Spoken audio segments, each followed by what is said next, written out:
Livestream Me73 here. Just bought this new game called Aven Colony. It's kind of like a city builder slash resource management type game, similar to like a futuristic SimCity. I already tinkered around with it a little bit just to get kind of like the controls down and how to do certain things, and overall it's a pretty fun game. It can be addictive if you're into that kind of thing. It's a nice change of pace from first-person shooters that seem to be like everywhere. So anyone who is curious about this game or interested in these kind of games or just want to see what this is about, well, enjoy. If you like the video, please give it a thumbs up. If you like the video and some of the other videos I have on my channel, you can go ahead and subscribe. So I'll be starting off in sandbox mode. There's campaign modes and stuff where you can follow a certain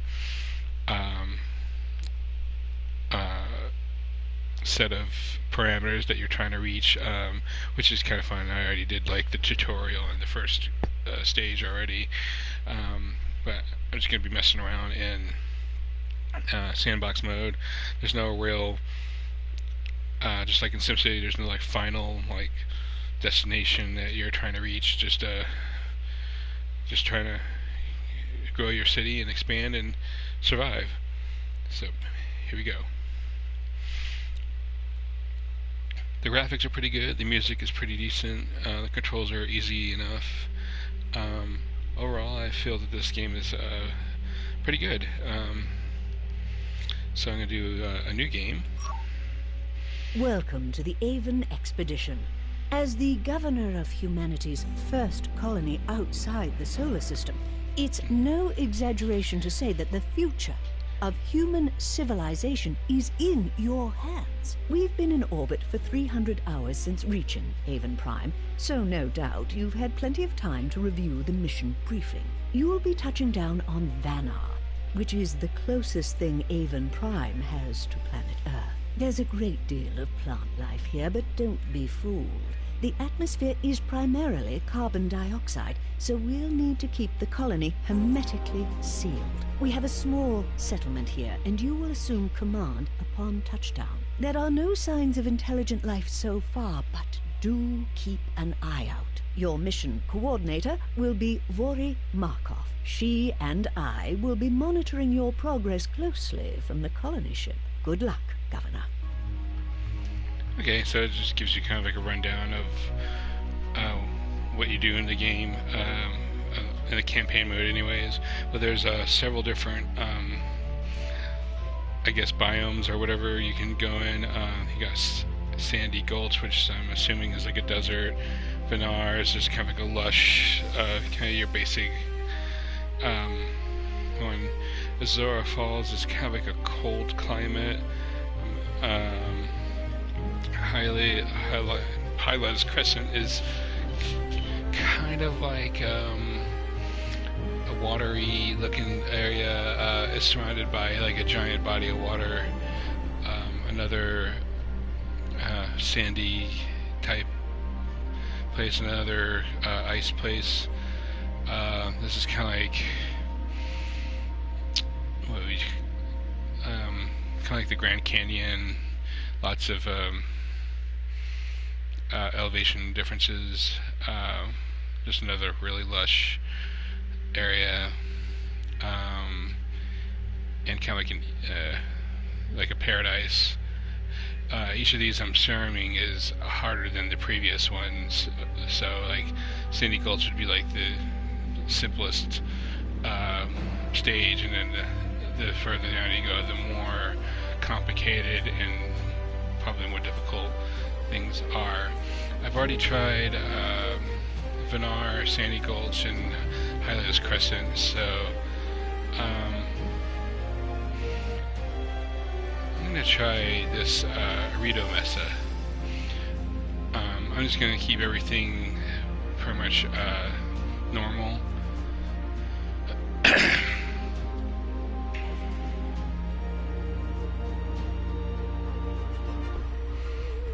So just keep this normal. So we will start the game.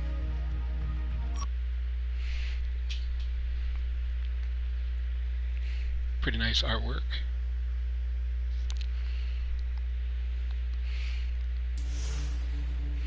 The backdrops are pretty nice. Static as far as I can tell, but it doesn't really take away from the game necessarily. It's not like these planets rotate. That one in the background I don't think does anything necessarily, but it's just nice.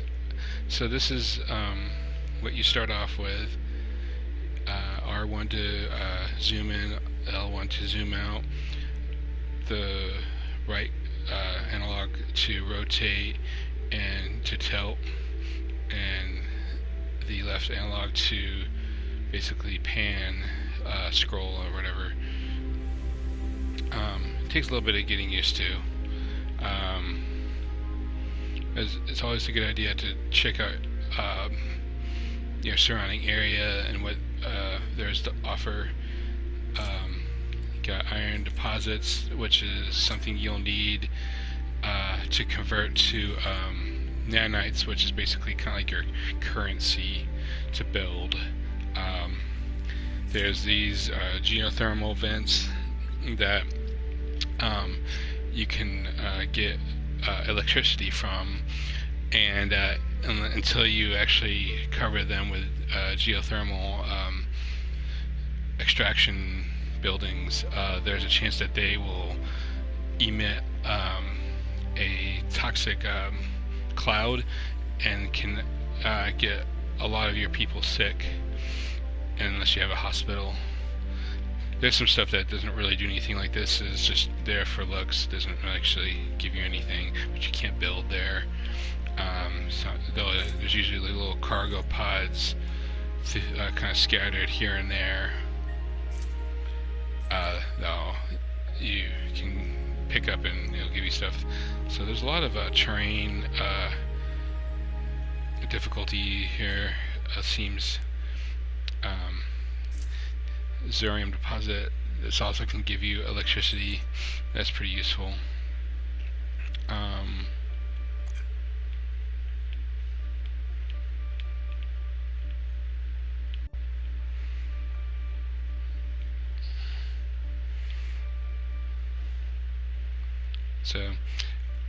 So it starts off, this particular stage starts you off with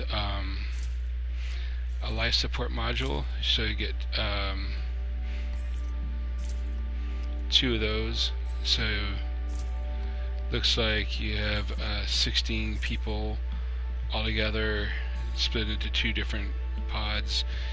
There are 2 solar panels, and there are instead of like really night and day, there's pretty much winter and not winter, basically.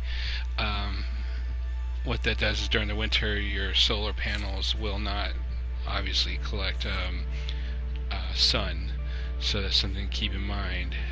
There's batteries you can get to fill them up, and you can run them while if your city starts running low on power.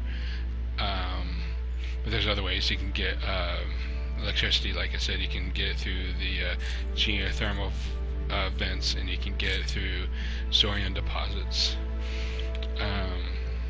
So those are useful. Iron deposits are like a very needed thing early in the game. Later on, you can get upgrades to basically synthetically create nanites. So you could basically grow plants that you can basically turn into money. So I just found that out like the other day. You always have to have one of these. There's a certain distance that these are good for. And this is a construction drone. Basically, it's a robot that will, build your structures and whatever it is you tell it to do. And this holds looks like 5 people. And to show you, you can select each one and they'll tell you how they're feeling. Hey, Governor, what can I do you for? Or if they have anything that they want to say to you. So right now, 73% happiness, 100% health, lives in life support module, walking home, and she works in the destruction zone, and she's consuming two things, which is like you start off with like rice and these little packets. I'll show you that in just a second here. These little tiny things right here, these are storage modules, and you can find out what you have in those to start off with. You start off with a little bit of copper, 140 nanite, some ration packs to help feed your people until you start growing your own crops and whatnot. Same thing with rice. And then water you'll need as well for your people. And you can filter these in different ways, like through consumable, resource, quantity, from least to most on each one of those. And then you have to worry about your storage capacity, so you can build storage units and places to put your stuff. Those fill up quicker than you might think. This is an important thing to keep a track of. This is your population and morale. Morale is like basically your goal is to keep your morale up, so that people will continue to move to your colony and not want to leave. But there's things you can do to your colony. You could completely create like a dictatorship or some sort of a very tyrannical way of living. Nobody will probably be happy if you do that, but you can have that if you want. But you have to worry about like the total happiness, and then like if they're happy about air quality or not, how much they have to commute, whether or not they have enough consumer goods, crime, their crowding, entertainment, food, how free they feel. Which plays into what I was talking about earlier. Like the more rules you have, the less free they feel. Their health, whether or not they have a sense of purpose in your colony. Substances. It's kind of like basically drugs, like chemical enhancers that do have different effects on your colonists. Whether or not there's enough jobs for the people that live there, how much water, you have to have access to water pretty much all the time. And then at the bottom you have like kind of like your percentage of everything. So it's good to keep those high if you want a fairly nice, thriving colony. Here you have powers and policy. And you can turn on rationing or not, water rationing. Once you are able to get the research center, you can have your drones automatically repair any buildings that get damaged, and that will happen at some point. So it's good to get that going if you can. It doesn't really cost anything extra except for just the nanites it costs to repair, but it's nice to have that as an option.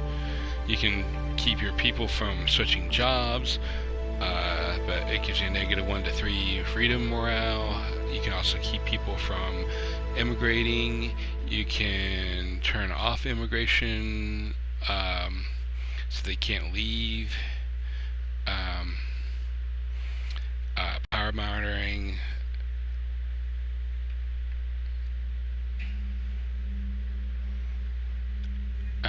Force overtime. It can make people work more. They'd be more efficient, but at the cost of freedom morale. Martial law forces all protests to wind down, and forces all protesting colonists to return to work. If there's something they don't like in your city, you can basically apply martial law to keep them from, or at least to lower that, I guess. And then once you get like your VR, if you do that, then you can make it free and nobody has to work, basically. Okay, so next is your list of colonists, so you can go to each one and find out how healthy they are, what their morale is. This is a pretty useful tool. I usually go from lowest to highest, so I can find out who's the most unhappy and try to figure out what it is that they're unhappy about. Sometimes they'll tell you, sometimes they just are pissed off for whatever reason, so you kind of have to figure it out. Howdy, Governor. You can click on one and find out. You access that through L2, through colony control, and then you select any of those that I listed, the inventory, population, powers, and politics, and you can find out each individual person's Hi, Governor. Pleased to meet you. what they're doing, like I was showing before, and then R1 gets to their happiness and what they are happy or unhappy about. Like, he's not too happy about the food. There's not much variety right now because we're just starting. Freedom, he's pretty good on. Health is average. He has a good sense of purpose, but he needs a job. So just to kind of give you an idea of that. And then there's like miniature solar modules, so they offer a little bit of electricity. You always start off with one of these. You can't really get rid of this until you get like an air filter, which is a little bit more powerful version of this.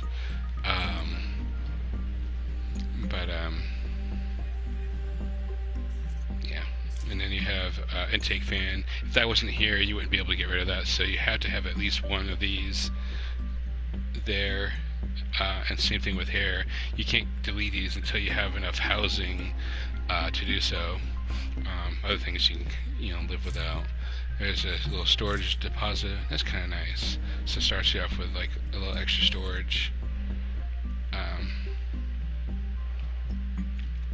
So you can like change all this later as you grow your city. The overlay menu is pretty good, so you can find out your crime, your farming, like what's good at growing anywhere. So this is the drawback to this particular stage, is that it's a desert, so growing things here is pretty difficult. Zero productivity in most of these spots, so you'd have to build all your farms down here in the greeny area, so that's something to keep in mind. And unfortunately there's no way to turn it back off until you open it back up and do no overlay. You can do drones, find out where all your drones, construction or police and scrubber, which I'll explain later, what has electricity, what doesn't, what all the different resources are, anything that you have selected and built will automatically have the resources for those listed and how much there is left. Housing overlay, like what your housing looks like, how full it is. It'll be like red if it's full.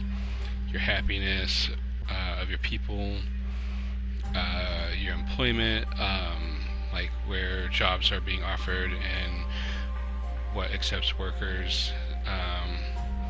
This is just a water table telling you where your water is available. So there's not a whole lot of water in these yellow spots. So zero productivity. So you'd have to get your water from down here too. So probably the best suggestion is to have all your growth and water down here, and then like maybe your industrial stuff up here perhaps would be a good option. What your air quality is, if your air quality is low somewhere, you can always put like an intake fan or a filter near there, and it'll reduce the air toxic. Your commute, whether or not your residents feel the commute is good or not, how good your structures are, whether or not they are damaged or if they're not. So that's all the overlays. back to select none.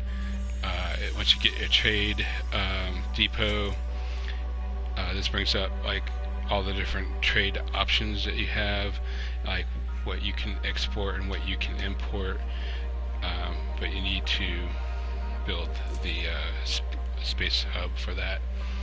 So the most important thing is to make sure you have roads. People really don't like traveling in between buildings unless it's via road.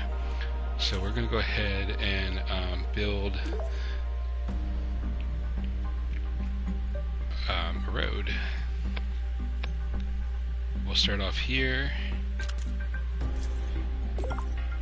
and you just hold it down and scroll over and it'll build in that direction. If you try to do diagonal, it'll do the easiest route to that. So if you want a very specific way, it's just easier to just go one way, let go, and then the other way, let go. Right now I have it paused to explain all that stuff I was doing before, but I'll put it back to 1x speed, and we can go watch these guys build the tunnels, which is basically the roads.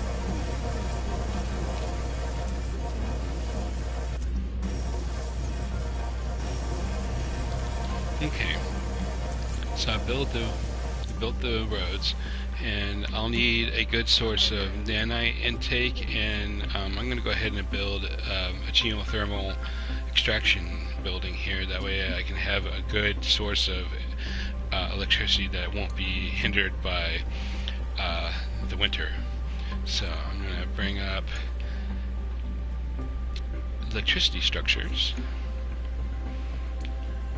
and build the geothermal generator. You can't build two until you build one. Seems pretty obvious. So they're going to go over here and build that, and we need a road to it. So I'm going to go ahead and do that. And multiple construction drones can work on a single unit if you want them to. You can set the priority to that construction to high or low, depending on what your need is for that. You can always cancel it as well. If you accidentally built something, you can better thing to do is recycle it if you can, and it'll give you a nanite back. But if that's just not an option and there's no construction drones around to do it, the only other option is just to implode it, which basically is just like kind of like the bulldozer tool from SimCity. So they're going to finish this geothermal extraction unit. It's pretty useful, plus I don't want the toxic gas to become an issue, so it's a good thing to have early on. You can never have enough energy. Electricity is just something you'll need all the time. And I'm still getting used to the controls myself, so I apologize if I'm still a little getting used to this. Okay, so all your needs for electricity is under electricity. So you got wind, which pretty much works all the time, but it's not extremely powerful. But it's useful during the winter as well. You kind of need those during the winter if you don't have the geothermal units or the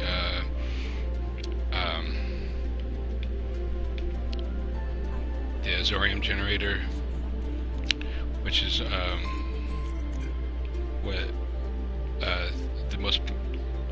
the most powerful one there is. Takes a long time to build it, and but it's the most efficient energy source there is. So that's all under that. And then you got your solar panels if you want to. If there's neither one of those around, you're kind of stuck with using wind turbines and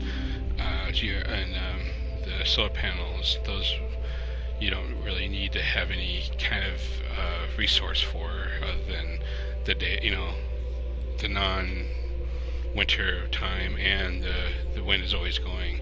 You also, if your location is susceptible to lightning, you can get kind of like a lightning tower that if the lightning strikes it, then it'll store that electricity into your batteries. So batteries are also good to have as well to help operate your colony during the winter when the solar panels are not functional. So I'm gonna go to the mining and processing because I want to build a mine. There's a nanite processor, which is basically your money, so you'll need one of those at some point. And I have not really messed around with laser mine yet. Basically, it's just like kind of like a quick extracts things quicker, but at the cost of like losing some of the materials. I'm not really interested in doing that, so I'm just going to build this mine right here. And since nanites require that copper and iron, I think it is. Yeah, iron, copper, and something called chemical sludge. Which is once you exhaust all your iron and copper, that's pretty much the only thing you could possibly do to get your nanites if you need them. So I'm going to go ahead and put a nanite processor right next to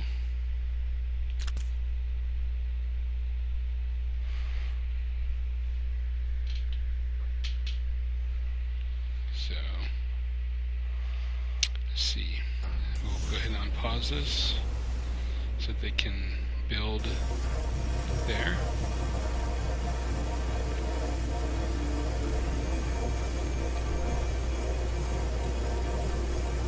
So basically, I'm going to be turning this iron into nanites. So keeping those together seems to be kind of makes sense.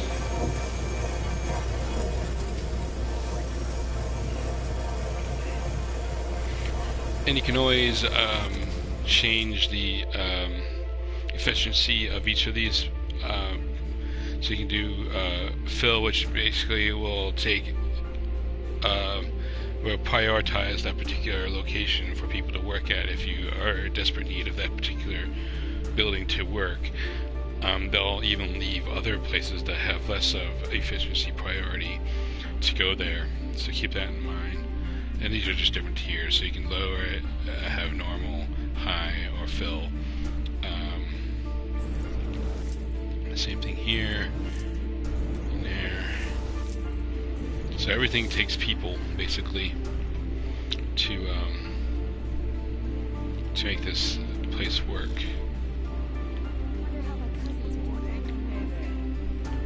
And sometimes they'll tell you things. You can zoom in pretty close and select on the people that are walking around in your colony and find out what they have to say. Or you can hit up on the directional pad, and it'll zoom in, super zoom in on. Hi, Governor. What can I do for you? So, like, you can. Hello, Governor. Click on the people a little closer. It's kind of neat. Hit R1 to toggle to the different cameras around the. And this is a pretty efficient way to find out what people's issues are. If they're protesting or if they're upset about something, you'll hear about it. So it's a good option to do that. And hit down on the directional control panel to access this bottom panel here at the bottom, so you can get what time of year it is, how. Your food situation, your water situation, storage situation, oxygen situation, happiness situation, nanite situation, electricity situation. I don't know what this does because I have not seen what this does yet. I have not come across that yet. I don't know if there's like a second set of electricity functions you can get in this game. I don't know. But I haven't really come across where that is an issue quite yet. So still really new at this game. It just got released recently, so I'm still learning some stuff on it. It's pretty fun. The graphics are nice. The music is nice. It's good. It's a good game. Very well done, I feel. Let's see. So I need to. I have a mission. The only real mission that I have on here is. Here's your next population growth target. Population. You can turn that off. You don't even have to have that. I just put that on there just for my own thing. But you can turn that off if you want to, in your options and whatnot. But having missions give you like goals, and once you reach those goals, you get like rewards. So I'll get 4 nanites and 13 soda for reaching a population of 50. So right now my population is 16, and I can house 32. So I need more housing, technically, in order to do what I want to do here. So what I'm going to do is I'm going to recycle this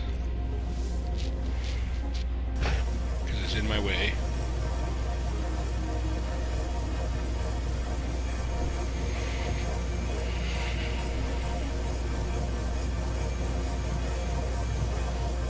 And I can always build storage units later as that becomes an issue. I'm going to go ahead and recycle this as well because I have an intake, which I'll replace with a filter.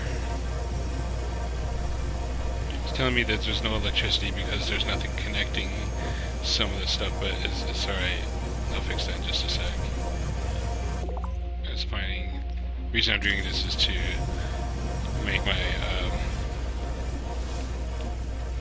path go all the way down here.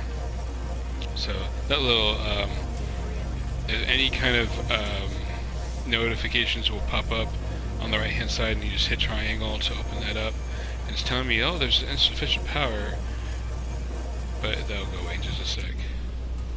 There you go. You can hide that notification if you don't want it.